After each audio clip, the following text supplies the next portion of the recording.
I'm a master note taker, so if you want your notes to look as beautiful and functional as mine, follow along. Now, I know how to do this in a Word document. What you're going to do is you're going to start by going to the View tab.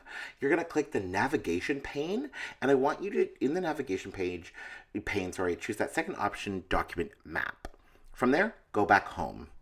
On home, one, save your document.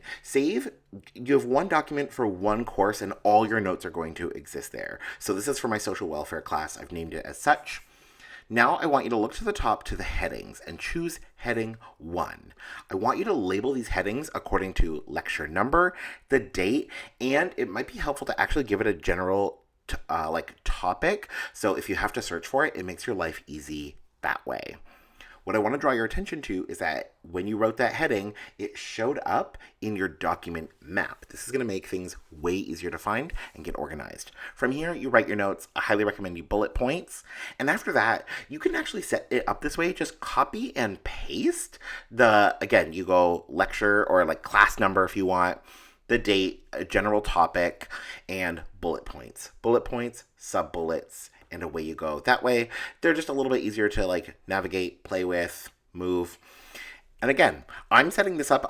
This is actually a document that I'm starting to set up for my whole semester. You can copy, paste, and label it, again, by lecture or by class for every single one. So then you know where to search, where to go find it, and away you go from there.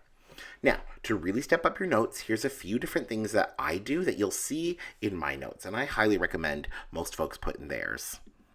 So the first one that I write is term equals, and this is what I use for definition. So if I need to know what is social welfare, I would put social welfare equals and then the technical definition. Next, I write case colon. This is how I write a prompt to prove whatever's being talked about in class. So whenever a prof or an instructor is giving something to illustrate a point, I write case. Next, I will actually write CPG number, C page number. This is how I remind myself to reference the textbook or reading to complement whatever it is that we're exploring and whatever it is we're learning. Finally, I use underlined titles to break up just any subtopics or subcategories of things that I really need to know within a class. So if there's review notes, if there's tips, if there's anything that a prof emphasizes or just a totally new topic. So the lecture or the class has 2 separate topics, I'll divide it this way. Use these tips to better your notes.